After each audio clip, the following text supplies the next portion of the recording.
जरा सुनिएगा। भारतीय सेना आजकल पानी की तरह पैसा बहा रही है और पूरी दुनिया से जदीद तरीन हथियार खरीद रही है। भारत की सामरिक शक्ति और रक्षा क्षेत्र में एक नया अध्याय जुड़ने जा रहा है। असल भारत ने फाइनली अमेरिका की तमाम धमकियों, यानी यूं कह लीजिए ट्रंप की तरफ से तमाम धमकियों या फिर उनकी तरफ से लगाए गए प्रतिबंधों को दरकिनार करते हुए अपनी सबसे अहम डील को भारत ने फाइनल कर दिया है। और इस डील के फाइनल होने के साथ ही भारत को रूस की तरफ से 42 फाइटर जेट Su-57 जो कि world class number 1 fighter jet के श्रेणी में काउंट किए जाते हैं। भारत ने रूस के साथ Su-57 डील करने के साथ ही फर्दर प्रोग्रेसिव स्टेप भी लेने शुरू कर दिए हैं। भाई साहब Su-57 stealth fighter jet Bharat ने खरीद ली है और भारत की टीम रशिया रवाना भी हो गई है।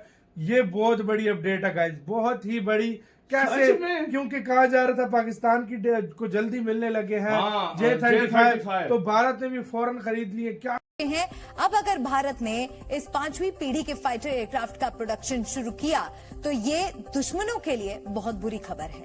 चाहे भारत की तरफ से Su-57 डील को लेकर के भेजी गई टेक्निकल टीम हो और उसके साथ ही भारत की तरफ से पायलट के ट्रेनिंग को लेकर के भी बहुत अहम खबर सामने आ चुकी है। और अब भारत और रूस के बीच बढ़ती जुगलबंदी का फर्क पूरी दुनिया पर भी इसके साथ ही दिखना शुरू हो चुका है। तो यकीन माने जब से मैंने ये खबर पढ़ी है मेरी टांगे कांप रही हैं।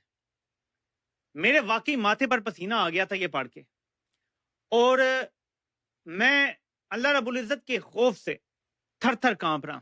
क्या कहता है, देखो जो राफेल का फाइटर है that is 4th generation, 4.5 generation आप कह लो, हम आपको 5th जनरेशन टेक्नोलॉजी दे रहे हैं हाथ में पकड़ा के कंप्लीट। और उनको Su-57 वो दे रहे हैं रशियंस, तो वो कह रहे हैं कि हम टेक्नोलॉजी ट्रांसफर भी करेंगे। साथ में वो कह रहे हैं कि हिंदुस्तान एरोनॉटिक्स लिमिटेड जो है वो उसकी एक खास एक जगह है जहां पे उसको मैन्युफैक्चर भी करना चाहें तो वो कर सकते हैं। जय हिंद। तो दोस्तों, भारत लेगा 60 Su-57। अचानक ये न्यूज निकल करके आ रही और पूरी दुनिया में हड़कंप मचा दिया है, जिसको देख करके चीन पाकिस्तान भी दंग रह गए हैं। तो चलिए पहले वीडियो देखते हैं, फिर बात करते हैं आखिर क्या है मामला। तो चलिए स्टार्ट करते हैं। Coming back to the point, ये F-35 लाइटनिंग 2 है, लॉकहीड मार्टिन ने डेवलप करी है। ये हमने आपको बताया था। Lockheed Martin single engine single seat stealth multi role fighter, single engine है, single seat stealth multi role fighter, design for air to air combat, air to ground strikes and intelligence gathering.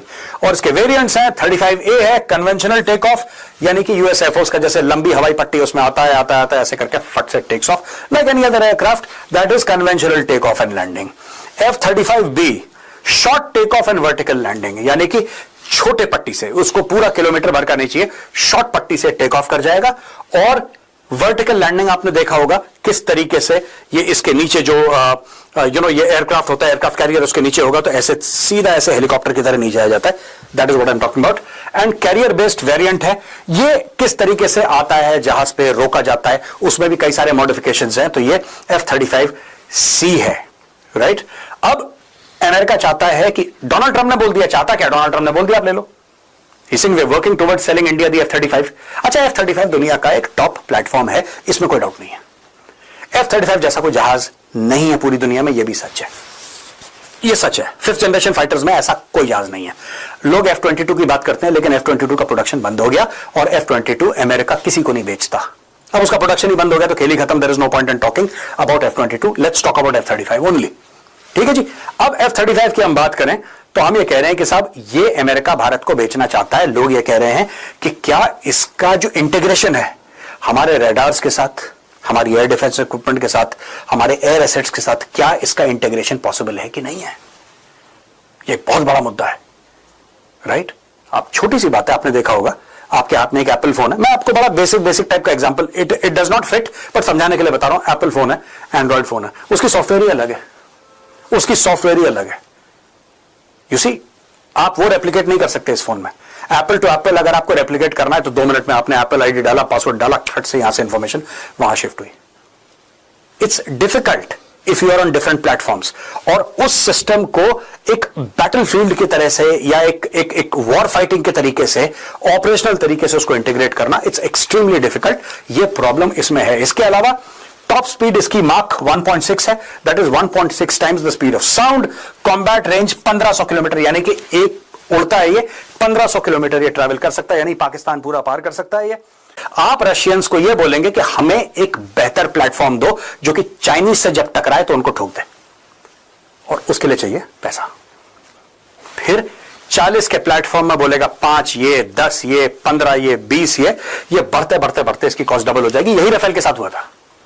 लोग बोल रहे थे ना, अरे आप तो वो MMRCA की बात कर रहे थे लोग, कि आप तो कह रहे थे कि 126 होगा, फिर 114 होगा, उसमें सिर्फ 36 आए, पैसा उतना ही। ओ भाई, वैसे ही होता है, वैसे ही होता है। जब भी आप फाइटर एयरक्राफ्ट लोगे वैसे ही होगा। मुझे किसी सज्जन ने ईमेल भी लिखी थी, मैं उनका नाम भूल रहा हूं, माय अपॉलॉजीज टू यू। उन्होंने भी यही पूछा था कि सर ऐसा हो कैसे गया। तो जिन्होंने मुझे ईमेल लिखी थी, अगर आप ये देख रहे हैं प्रोग्राम, मैं आपको ये बता दूं कि ऐसे ही हो गया। अब इसमें इंडिया बोलेगा कि हमें इस टाइप की वेपनरी चाहिए, जो आपके पास है वो नहीं चाहिए, हमें दूसरी लगा के दो, हमें ये वाला रडार चाहिए, क्योंकि हमारी ऑपरेशनल रिक्वायरमेंट्स ही हैं। एनीवे, तो ये है डेवलप्ड बाय सुखोई 30 ऑलरेडी हमारे पास है, आपको पता ही है। We already using this platform. It's a twin engine 5th generation stealth fighter design for air superiority in strike missions against aerial and ground targets. यानी कि अगर आप देखें, design for air to air combat, air to ground strikes and intelligence gathering. इनके role में थोड़ा सा फर्क है, लेकिन ये twin engine 5th generation stealth fighter है। ये सिंगल इंजन है, ये ट्विन इंजन है। इसमें 2 इंजन है, इसमें सिर्फ 1 इंजन है। टॉप स्पीड मार्क 2, इसकी टॉप स्पीड 1.6, यानी कि this aircraft is faster. Combat range 1900, इसका कॉम्बैट रेंज 1500 है, यानी कि 400 किलोमीटर ज्यादा ये Su-57 ही उड़ सकता है। Advance avionics, high manoeuvrability and stealth capabilities, can carry a variety of weapons internally and externally. ठीक है जी, ये तो हो गई स्टोरी दोस्तों इन दोनों जहाजों की। एक ब्रीफ कंपैरिजन मैंने कॉस्ट का कर दिया। ये भी अगर आप मानो कि आप 80 मिलियन पे ले रहे हो, लोअर वैल्यू पकड़ लेते हैं, क्योंकि हमने भी यहां पे लोअर वैल्यू पकड़ी थी। यहां पे लोअर वैल्यू आप पकड़ लो 80 की, 110 की मत पकड़ो 80 की। आपको क्या लगता है 80 का मिल जाएगा? जब इंडिया बोलेगा कि हमें ये भी चाहिए और ये भी चाहिए, यही 80-150 हो जाएगा। और फिर लोग बोलेंगे अरे इसमें क्या कोई घोटाला है, क्या कोई घपला है, 80 बोला था 150। अभी तो एयरक्राफ्ट आएगा, जब आएगा इंडियन एयरफोर्स उसको स्टडी करेगी। दोस्तों, आप लोग जानते हैं भारत रसिया के Su-57 लेने में अब इंटरेस्ट दिखा रहा है, और पहले खबरें आ रही थी कि भारत के सामने 2 फाइटर जेट जो 5th जनरेशन है उनका ऑप्शन रखा गया था, जिनमें से एक अमेरिका का F-35 था तो दूसरा रसिया का Su-57। लेकिन दोस्तों, भारत रसियन टेक्नोलॉजी पर ज़्यादा भरोसा करता है, और भारत के पास पहले से रसिया के ऐसे फाइटर जेट्स मौजूद हैं जिन्होंने ऑपरेशन सिंदूर के दौरान पाकिस्तान को नाको चने चबवा दिए थे। और दोस्तों, कारगिल युद्ध हो या फिर पाकिस्तान से जो भी युद्ध हुए हैं भारत के, उनमें रसियन वेपन भारत के लिए बहुत ही ज़्यादा कारगर साबित हुए हैं। इसी कारण से भारत रसियन वेपन पर भरोसा कर रहा है, और फिर एक बार Su-57 लगभग 60 की संख्या में लेने की बात कही जा रही है।